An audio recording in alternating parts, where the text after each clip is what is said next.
Hi everybody, how are you guys? I miss you. Miss Jess here, and I picked a really special story for us to read today.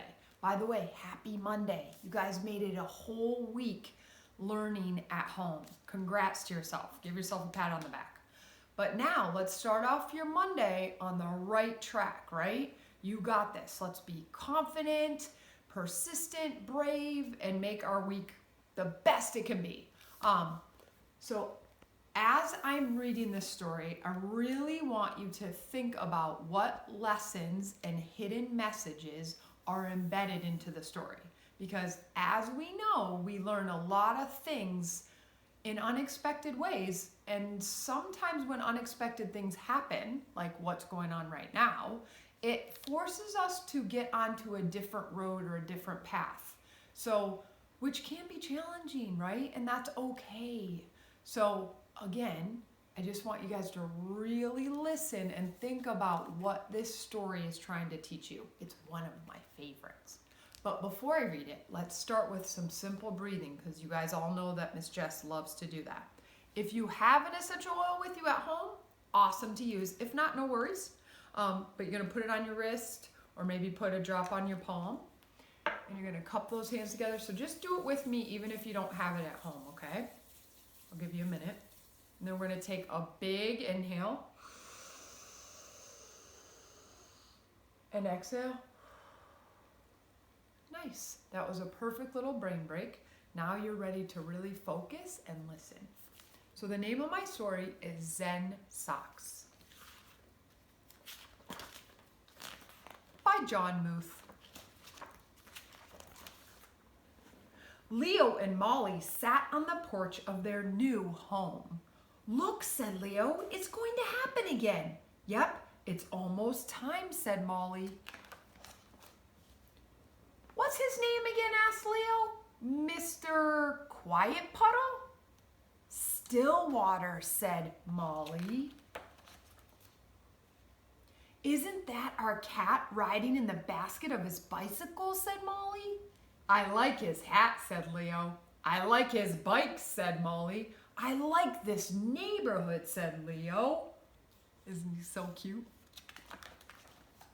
"Hi, Stillwater," said Molly. "This is our cat." "Is it?" asked Stillwater. "I know your cat. Today he asked to go for a ride." "Really?" asked Leo. "I didn't even know he liked riding bikes." "Yes, and he sometimes likes to come over and sleep on the moss under the cherry tree," said Stillwater. "That's his name," said Molly. "Cherry tree?" asked Stillwater. "Moss," said Molly. "Oh, Moss. Nice to know your name," said Stillwater. The next day, Molly went to visit Stillwater. "Moss would like to know if you want to dance with me," said Molly. "Yes, I would," said Stillwater. "My auntie is a ballet dancer," said Molly. "I really want to be one too." "I think that would be wonderful," said Stillwater. "I will practice all day, and then I'll be as good as my auntie," said Molly. "Good. Practice is very important," said Stillwater. "And then I will do shows on stage, and I will get flowers and lots of blue ribbons and tiaras, and my name will be on posters with lots of glitter," said Molly. "Well, that might take more time than one day." "Yeah," Molly shrugged. "Maybe 2 days." Stillwater paused and said, "Let me tell you a story." Listen closely, this is a really important story.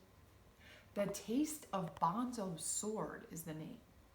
There was once a young fellow named Gyro. Gyro wanted to be a great swordsman, just like his father. So he packed his things and went to Mount Futara to find the famous swordsman Bonzo. "You wish to learn swordsmanship under my guidance?" asked Bonzo. "Yes," said Gyro. "If I work very hard, how long will it take to become a master?" "I see that you cannot become a sword master," said Bonzo, and he turned to go. But, pleaded Gyro, "I will pass through any hardship, anything you say." "How Bonzo looked at Gyro. Oh, maybe 10 years. My father is getting old. I want to show him I am a great swordsman, like you. If I work even more intensely, how long would it take? Oh, well then, maybe 30 years, said Bonzo. Let's think about that. Why do you suppose at first he said it would take 10 years, and now he's saying 30 years? Is this perhaps a goal that he can't reach? Let's find out. Wait, said Gyro. First you said 10 years, then you said 30 years. I want to master this art now. I'm willing to work as hard as I must. I see, said Bonzo. In that case, you'll have to work for 70 years. A person in such hurry seldom gets good results. Gyro looked at Bonzo and understood he was being rebuked for his impatience. That's a good vocab word, right? So basically he's kind of being scolded a little bit. Very well, he said respectfully. I would like to learn from you for as long as you will teach me. Gyro was told never to speak of fencing and never to touch a sword. Instead, he cooked for his master, washed the dishes, made his bed, cleaned the yard, cared for the garden, all without a word of swordsmanship. 3 years passed. Wow, he's really persistent, right? Then one day, Bonzo crept up behind him and gave him a whack with a big wooden spoon. The following day, when Gyro was cooking rice, Bonzo again sprang upon him unexpectedly and hit him with a broom, then later with a wooden sword. Why is he doing that, do you guys suppose? What is he trying to teach him by hitting him? Maybe how tough he is? After that day and night, Gyro had to defend himself from unexpected thrusts. He learned to live on the balls of his feet, ready to dodge at any moment. Not a day passed that he did not have to think of the taste of Bonzo's sword. Now you are ready to learn, Bonzo told him. Soon, Master Bonzo began lessons. Gyro learned so rapidly he made his master smile. In time, Gyro became the greatest swordsman in the land. Quite a cool story, right? So it really talks a lot about how important hard work is and how important it is to persevere and push through and be patient, just like you guys have to be right now. When Stillwater finished the story, Molly looked at him. I think I understand, she said. I'm not being patient. I will practice as long as it takes. Excellent, said Stillwater. If you can do that, I am sure you will become a great dancer. So see, this little story allowed her to understand kind of the message that Stillwater's trying to send, which is the importance of hard work, of patience, of never giving up, right? A few days later, Leo visited Stillwater. Hi, Stillwater, said Leo. Let's play. What are you going to play today? Asked Stillwater. Giant robots, said Leo. I brought your favorites. You brought Blue Lightning Man and Sizz Boomba, asked Stillwater excitedly. Yeah, said Leo proudly. I'll be the good guys and you be the bad guys. Great, said Stillwater. I love the bad guys. But first, said Stillwater, have a cookie. But don't take that one. I want to eat that one. It's the biggest. Oh, and don't take that one either. It has more chips. I like a lot of chips. They're my favorite. Here, you have this one. It's small and broken. No, wait. This one's even smaller. Stillwater, said Leo. You're keeping all the good ones for yourself. That's pretty mean. Yeah, so what's that an example of, you guys? That's right, being selfish, right? And that's not very thoughtful of Stillwater. There are only 5 cookies. I want to be sure I get the best one, said Stillwater. You are being selfish, said Leo. You're being a bad guy. Stillwater bowed. He held the plate out for Leo. That is right. Please take whichever cookie you like. So that was much more thoughtful and gracious, right? Have you ever wanted all the best cookies for yourself? Asked Stillwater. Leo nodded. I have too, said Stillwater. We all have, right? I guess bad guys don't always think they are being bad guys, said Leo. That is our struggle, said Stillwater.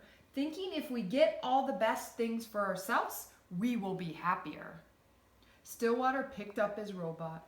Okay, let's play. I'm a bad guy. Wait, said Leo. No good guys. No bad guys. Follow me. They went through the kitchen and into the green of the backyard. Let's go on a quest together with our robot, said Leo. We'll explore the green bamboo galaxy. Maybe someone is lost and we can rescue them together. One bright weekend morning, the four friends decided to go to the beach.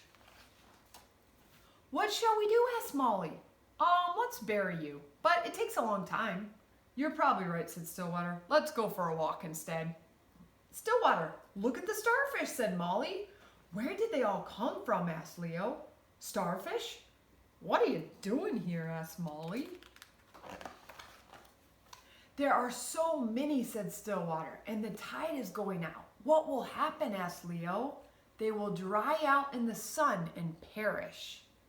Molly picked up a starfish and threw it back into the ocean. That's good, Molly, said Leo. They began picking up all the starfish one by one and throwing them back into the water. After a while, Leo said, there are too many. This won't make a difference. Molly picked up another starfish and threw it back into the ocean. It made a difference to him, she said. Everything counts, right, guys? 3 of the 4 friends were very tired. The sun was going down. The beach had no more stars. Wow, said Leo. We did it, Molly smiled. Stillwater, she said. Look up. It's all the stars. The end. So, you guys, as a reminder, first of all, I hope you guys enjoyed the story. Second of all, what were some of those really cool messages that you learned about in the story? I'm going to read you a quick little tip on a few, okay? Here's my favorite little quote. Kindness works. Generosity works. Compassion works. Not every time, but always. So I want you guys to all think about those words. Kindness, generosity, and compassion.